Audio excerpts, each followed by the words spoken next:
Hello guys, welcome back to our channel hospitality scope. मैं आस्तिक पांडे। आज इस वीडियो में बात करने वाला हूँ अपने उन दोस्तों के बारे में जो कॉमर्स बैकग्राउंड से बिलोंग करते हैं या फिर 10th के बाद कॉमर्स फील्ड ज्वाइन करने की सोच रहे हैं। तो दोस्तों, ये वीडियो आपके लिए काफ़ी खास होने वाला है क्योंकि इस वीडियो में हम वो सारी बातें करेंगे जो भी कॉमर्स से रिलेटेड है और आपके मन में जितने भी डाउट्स है कॉमर्स से लेकर कि कॉमर्स है क्या, कॉमर्स स्ट्रीम लेकर आप 10+2 के बाद कौन कौन से कोर्सेज कर सकते हैं और कॉमर्स करने के बाद आप कौन कौन सी फील्ड में जा सकते हैं और क्या रहेगी आपकी स्टार्टिंग सैलरी। इन सारी बातों पे चर्चा करेंगे अगर आप एंड तक हमारे साथ बने रहते हैं। तो लेट्स बिगिन द वीडियो।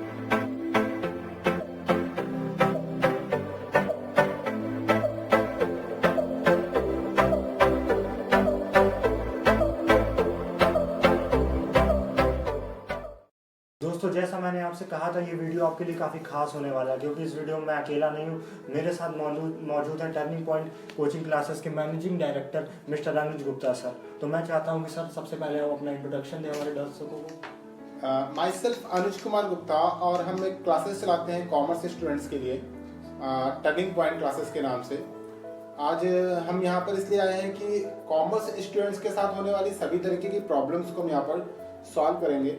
आस्तिक जी, हम कुछ प्रश्नों को आपके भी से पूछेंगे जिनको हम आपको उत्तर दें। तो सर, मेरा सबसे पहला सवाल आपसे ये है कि आफ्टर 10th बच्चे कॉमर्स स्ट्रीम क्यों चूज करें? देखिए, आफ्टर 10th सीबीएसई और यूपी बोर्ड में कॉमर्स स्ट्रीम चूज करने का ऑप्शन आता है बच्चे के सामने। वो साइंस में भी जा सकता है, कॉमर्स में भी जा सकता है और आर्ट्स में भी जा सकता है। अब क्वेश्चन ये आता है कि आखिरकार हम कॉमर्स क्यों ऑप्ट करें।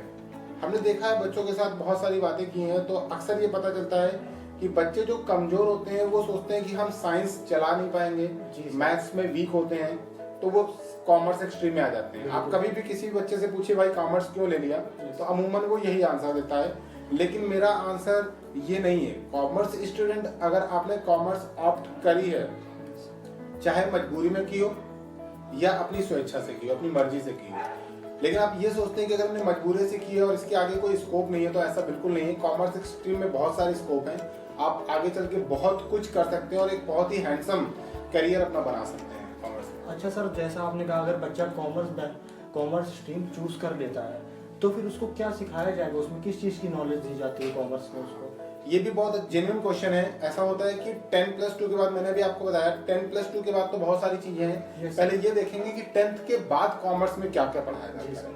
देखिए, 10th के बाद कॉमर्स में हम लोग बच्चों को कॉमर्स के बारे में बताते हैं, यानी अकाउंटिंग ट्रीटमेंट कैसे करना है इसके बारे में बताते हैं। उसी के साथ साथ हम उनको कॉमर्स पढ़ाते हैं। कॉमर्स में हम उनको हर तरीके के बिजनेस के बारे में बताते हैं। एक सिंगल ओनरशिप होता है, पार्टनरशिप होती है, कंपनी होती है, बहुत सारी कंपनीज के बारे में बताते हैं। ये सब चीजें उनको इसमें बताई जाती हैं। अकाउंट्स और बिजनेस मैनेजमेंट से रिलेटेड एग्जैक्टली पढ़ाई जाती है जी। तो ये सभी चीजें कॉमर्स स्टूडेंट्स को 10+2 के बाद बताई जाती है। साथ ही साथ इसमें इकोनॉमिक्स भी बताई जाती है, यानी आप इकोनॉमिकली किसी कंट्री के बारे में अगर जानना चाहें तो वो उस बच्चे को पढ़ाया जाता है कि कैसे कोई कंट्री एक्सप्लोर करती है अपने आप को। इकोनॉमिक्स के बारे में भी बताया जाता है।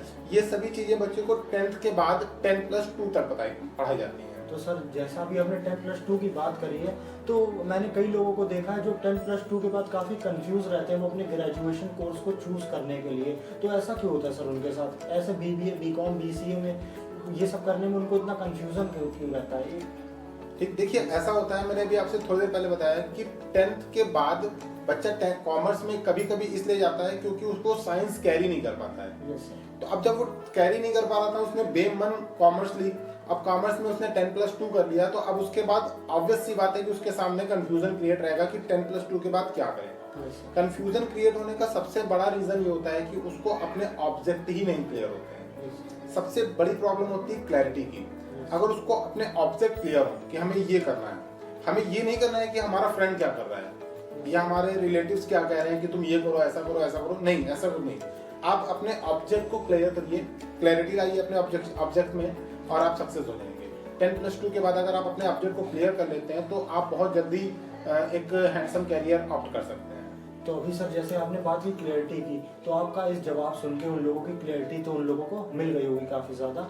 अब हम लोग सेकंड पॉइंट में बात करते हैं कि क्या करियर स्कोप रहता है उन बच्चों का, कॉमर्स बैकग्राउंड वाले बच्चों का। ठीक, देखिए मैंने अभी बताया ना, क्लैरिटी नहीं है। क्लैरिटी अगर नहीं है तो फिर आप आगे कुछ नहीं कर पाएंगे।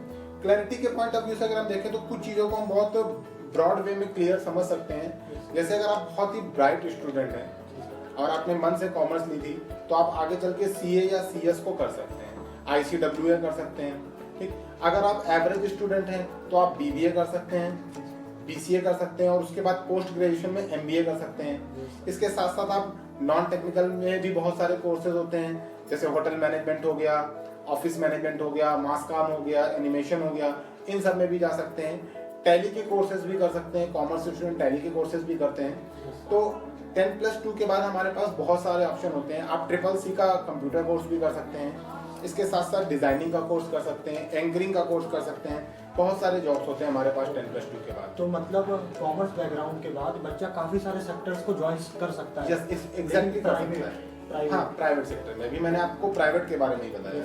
अगर तो कुछ लोगों को कंफ्यूजन रहता है गवर्नमेंट को लेकर, अगर बच्चा सोचता है कि उसने गवर्नमेंट वो नहीं कर सकता, गवर्नमेंट जॉब वो कर ही नहीं सकता अगर वो कॉमर्स बैकग्राउंड का है, तो सर क्या ये बात सत्य है? या फिर वो कौन से डिपार्टमेंट्स में गवर्नमेंट जॉब उनको मिलती है या वो कर सकता है? देखिए, ऐसा नहीं है कि कॉमर्स एक स्टूडेंट गवर्नमेंट जॉब नहीं कर सकता है। हाँ, ये जरूर है कि कुछ डिपार्टमेंट्स हमारे पास ऐसे हैं जो सिर्फ साइंस स्ट्रीम के बच्चे करते हैं, जैसे IIT हो गया, आपका रॉकेट साइंस हो गया, या मेडिकल हो गया जिसको हम लोग डॉक्टरी कहते हैं, इन फील्ड्स में। और एयरफोर्स का जो टेक्निकल ग्रेड होता है, यहाँ पर साइंस का ही बच्चा जाता है। लेकिन अगर हम नॉन टेक्निकल में कॉमर्स स्टूडेंट जाते हैं। इसके अलावा बहुत सारे सेगमेंट हैं, जैसे टीचिंग है, टीचिंग के सेगमेंट में जा सकते हैं आप। ठीक, बैंक की प्रिपरेशन कर सकते हैं, रेलवेज में जा सकते हैं, SSC में जा सकते हैं। इवन गवर्नमेंट की जितनी भी मिनिस्ट्री होती हैं, हर एक मिनिस्ट्री में जितनी भी जॉब्स होती हैं, आप हर एक जॉब को कर सकते हैं, क्योंकि जॉब का क्राइटेरिया 10+2 के बाद अलग हो जाता है। होता क्या है, जॉब क्राइटेरिया के लिए आपको कंपटीशन को बीट करना है, और कंपटीशन बीट करने के लिए चाहे वो कॉमर्स का स्टूडेंट हो, चाहे साइंस का हो या आर्ट का हो, हर एक को उस कंपटीशन को बीट करना होगा, तभी उसको आगे जॉब मिल पाएगी। तो अभी जैसे आपने जॉब की बात करी, तो किस तरह की जॉब करनी पड़ती है कॉमर्स वाले बच्चों को? देखिए, कॉमर्स के फील्ड में हमने आपको बताया नॉन टेक्निकल जॉब्स होती है, जैसे टीचिंग डिपार्टमेंट है, तो टीचिंग डिपार्टमेंट एक नॉन टेक्निकल डिपार्टमेंट है। ठीक, एयरफोर्स का जो नॉन टेक्निकल डिपार्टमेंट होता है, उसमें हम एयरफोर्स की टेक्निकल चीजों को छोड़ के जो ऑफिस मैनेजमेंट का काम होता है वो करते हैं। रेलवेज में भी नॉन टेक्निकल जॉब सभी कर सकते हैं, जैसे TT की जॉब है और एक्सेट्राज है, लेकिन फिटर वगैरह की जॉब आप रेलवेज में नहीं कर सकते हैं क्योंकि ये टेक्निकल होती है। तो कुल मिलाकर आप ये समझिए कि जॉब के प्रोफाइल को अगर आप टेक्निकल और non technical point of view से बाइफरकेट करें, डिवाइड कर देंगे, हाँ, तो कॉमर्स एक्सट्रीम वाले नॉन टेक्निकल हर तरीके की जॉब के लिए अप्लीकेबल होते हैं। और जॉब की बात तो हो गई सर, तो इन लोगों को शुरुआती पैकेजेस क्या मिलते हैं सैलरी के, और किस तरीके की पोस्ट मिलती है इन लोगों को शुरुआत में?